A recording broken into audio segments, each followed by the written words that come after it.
good. What did he want? Revenge? I recently had to kill his brother. Poor arsehole thought it would be easy to return the favour.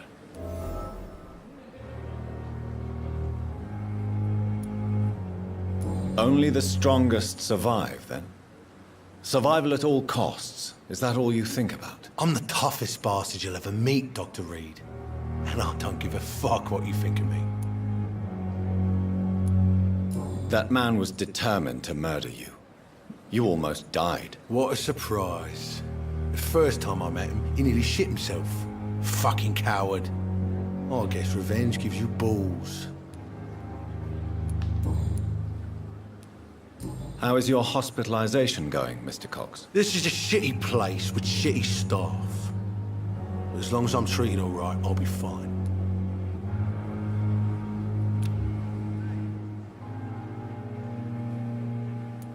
What's wrong with the Pembroke staff? That bastard you sent to bring me here, Milton. I thought he was going to break all my bones before I reached my bed. I see. Any other smart comments? The nurses aren't too ugly. Especially that foxy one, Nurse Crane. Pretty brunette, tough attitude, all like that. What's wrong with the hospital? Come on, Dr. Reed. The place is a dump. Smelly, sad, and dirty. But you're alive thanks to the efforts and dedication of the staff here, aren't you? What are you expecting, a medal? I thought that saving lives was just part of the job. Must be an unsatisfactory profession at this time, I'm sure.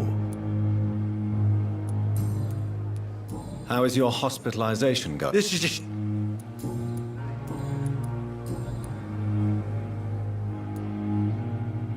How long do you think you can escape the law, Clay? I know this city like the back of my hand, Doc.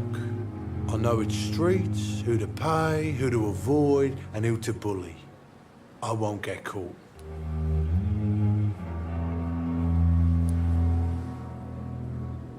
We can't escape the consequences of our actions. The past catches up with us in the end. I ain't afraid of death.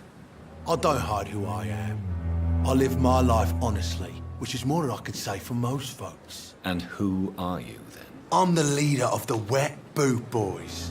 One day, I'll leave this shitty place and punch in the face all who thought I would not come back.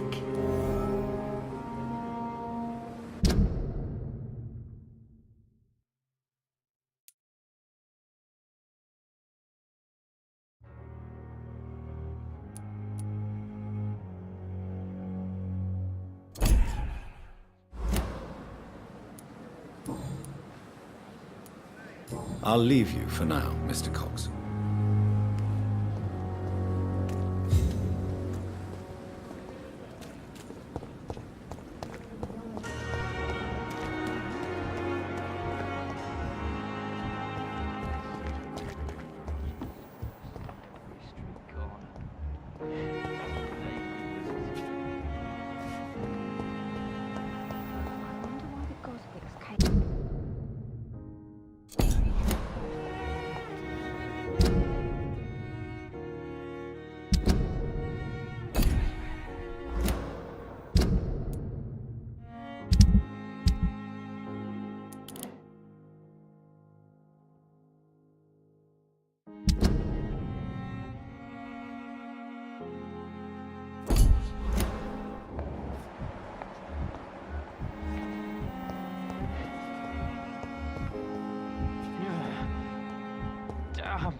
I will not let you down. Finally, you've returned, Doctor. Did you find anything of value? Yes, nurse. You've worked your first miracle, Doctor. Now, this patient here needs immediate treatment. Duty calls? When the storm has passed, I'll show you how to mix the remedy yourself with the same basic ingredients.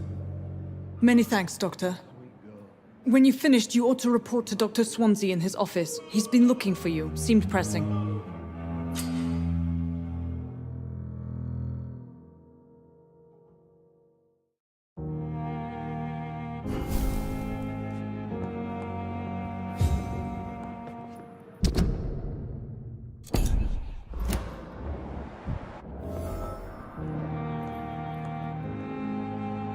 Good evening, madam.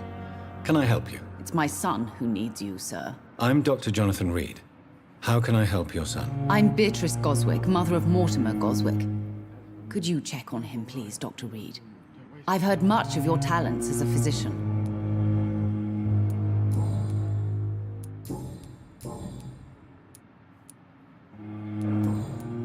Goodbye, Mrs. Goswick. Good evening. I'm Dr. Reed. Can I help at all? No, Really? Why are you here, then? I don't want to talk. My throat hurts too much. I suppose that this pain is the reason you're here. Is someone taking care of you? Yes. And no. Could you at least tell me your name, sir? Mortimer. Mortimer Goswick.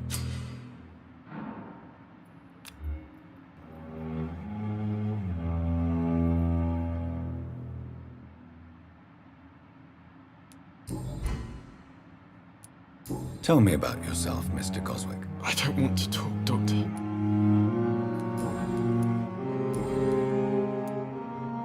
How painful is your throat, Mr. Goswick? So painful, I'd rather not talk at all, Doctor.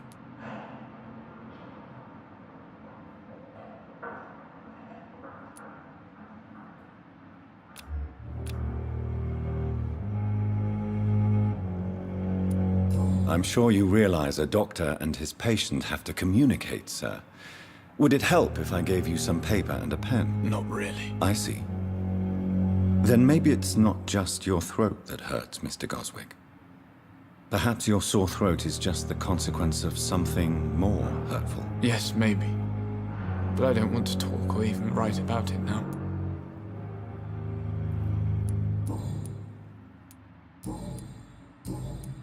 I have to go now, sir. But don't hesitate to contact me if you need any help. I'm all right. Don't waste your time with me.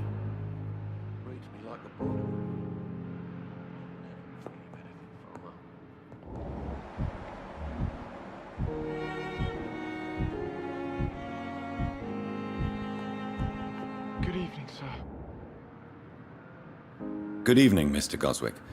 How are you? I'm okay.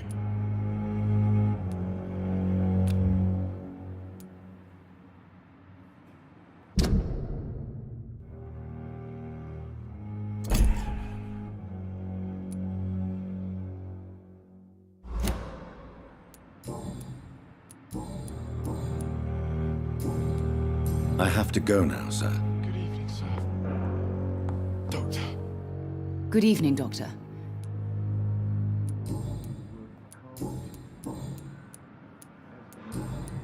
Goodbye, Mrs. Goswick.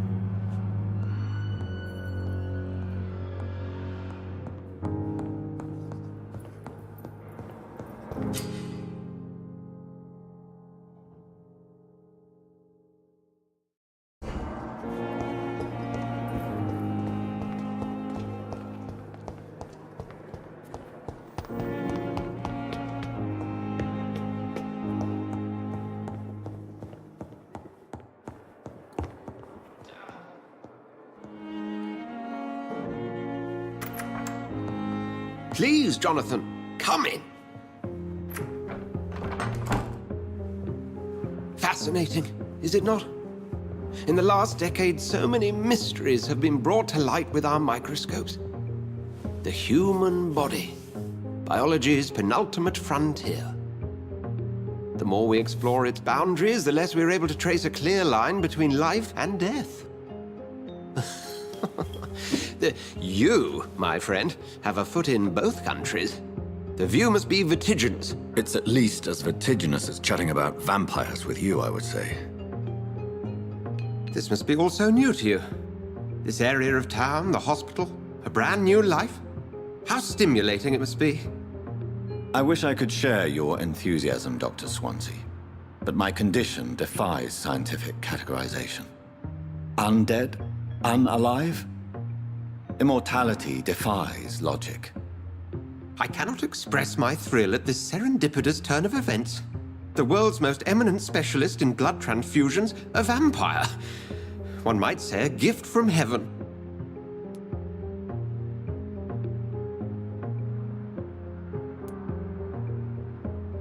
It may seem strange, but your words have brought me some comfort here.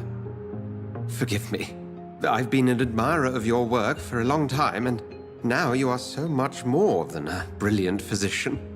And please, call me Edgar.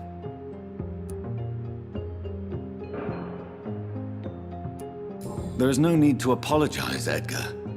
You offered me sanctuary when I had none. Very well. I have a task for you, Jonathan. Something that will require all your newfound skills. Please, go on. The Pembroke only survives through the generosity of our benefactors.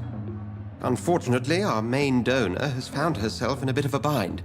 Now, if you could help her out... A spokesman or politician is what you need. That's not my calling.